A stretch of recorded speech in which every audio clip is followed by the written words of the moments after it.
तमिलनाडु में फौजी की पीट कर हत्या, पीटने वाला डीएम की पार्षद सहित 9 गिरफ्तार। तमिलनाडु के कृष्णागिरी जिले में एक डीएम की पार्षद द्वारा कथित तौर से हमला किए जाने के बाद एक 29 वर्षीय सैनिक की मौत हो गई। पुलिस ने कहा कि एक सार्वजनिक टेंट पर कपड़े धोने को लेकर सिपाही प्रभु और डीएम के पार्षद चिन्ना स्वामी के बीच बहस हुई। पुलिस ने बताया कि इस हमले में सिपाही का भाई प्रभाकरन भी घायल हो गया। बाद में 8 फरवरी को फिर दोनों के बीच जमकर लड़ाई हुई। भीड़ ने डीएम के पार्षद का साथ दिया। इस हमले में घायल फौजी प्रभु को अस्पताल में भर्ती कराया गया, जहां कल रात उसकी मौत हो गई। Brazen, they are very open, they are very vicious. But a serving person coming on holiday, assaulted by a councillor, and police taking about 6-7 days to hush it up, and finally after the media outcry, going and arresting them, it has become a national issue now. In a way, I feel very sad because an army man has lost his life. But the other thing, the kind of importance it has brought to the army in the state of Tamil Nadu by the national media, now suddenly DMK is on the back foot trying to say all kinds of nonsensical things. So it is very bad. Today as we speak now, our BJP people, they are protesting in a big way in Krishnagiri. Not only should be arrested, but an exemplary punishment. Arrest also happened very late. The concerned police people, action should be taken against them also. And more importantly, all the BJP, the ex-servicemen wing unit of BJP, across Tamil Nadu, in front of all collectors, they are staging a protest as we speak now. They are in their ranks, in their batches, in their caps. They are meeting the collectors, giving a memorandum.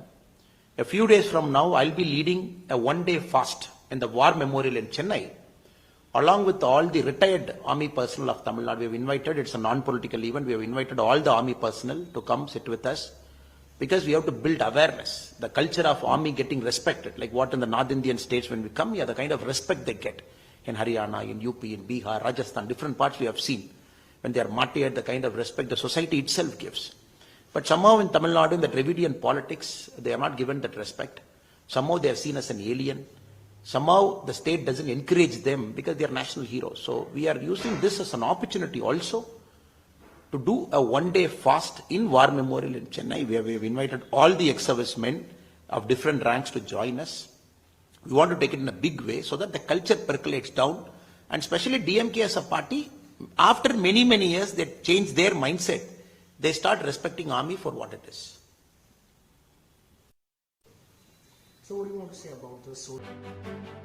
आम आदमी party ने कहा, उपराज्यपाल ने गैर कानूनी तरीके से हज कमेटी का चुनाव और नोटिफिकेशन करवाया। आम आदमी पार्टी ने आरोप लगाया कि कांग्रेस और भाजपा की मिली भगत की वजह से भगवा पार्टी की उम्मीदवार कौसर जहां दिल्ली हज समिति अध्यक्ष का चुनाव जीतने में सफल हुई। दिल्ली में सत्तारूढ़ आपको आज उस समय झटका लगा जब दिल्ली सचिवालय में हुए मतदान में समिति के 5 में से 3 सदस्यों ने जहां के समर्थन में मत दिया, जहां दिल्ली हज समिति की अध्यक्ष बनने वाली दूसरी महिला है।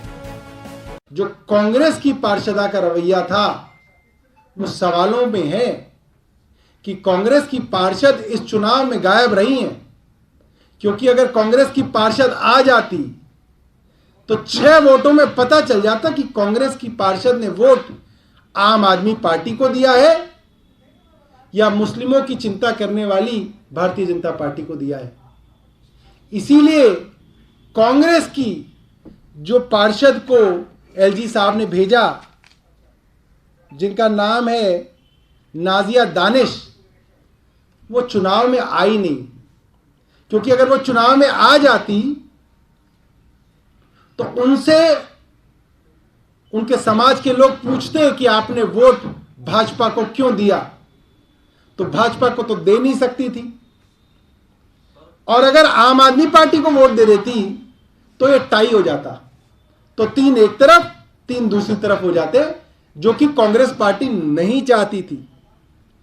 तो कुल मिलाके ये कांग्रेस और भाजपा की मिलीभगत से आज हज कमेटी के अंदर एक भारतीय जनता पार्टी की कार्यकर्ता और भारतीय जनता पार्टी की आइडियोलॉजी को मानने वाली एक महिला हज समिति की अध्यक्षा बनी है। मैं सभी उन मुस्लिम भाइयों को मुबारकबाद देता हूं जिन्होंने कांग्रेस को जिताया है, जिन्होंने कांग्रेस के काउंसलर्स को जिताया है।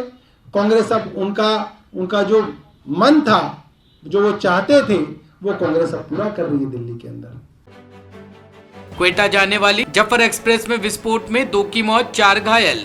पाकिस्तान में क्वेटा जा रही जफर एक्सप्रेस में हुए विस्फोट में कम से कम 2 लोगों की मौत हो गई और 4 घायल हो गए। धमाका तब हुआ जब पेशावर से आ रही क्वेटा जाने वाली Jaffar express Chichawatni railway station को पार कर रही थी। सूत्रों के मुताबिक जाफर एक्सप्रेस की इकोनॉमी क्लास की बोगी नंबर 6 में विस्फोट हुआ, जिसके परिणाम स्वरूप 2 लोगों की मौत हो गई और कम से कम 4 अन्य घायल हो गए। घायलों को नजदीकी अस्पताल में भर्ती कराया गया है। जाफर एक्सप्रेस में 1 महीने के भीतर विस्फोट की ये दूसरी घटना है। इससे पहले बलूचिस्तान प्रांत के बोलन जिले के पनीर इलाके में विस्फोट उस समय हुआ जब पेशावर जाने वाली जाफर एक्सप्रेस इलाके से गुजर रही थी।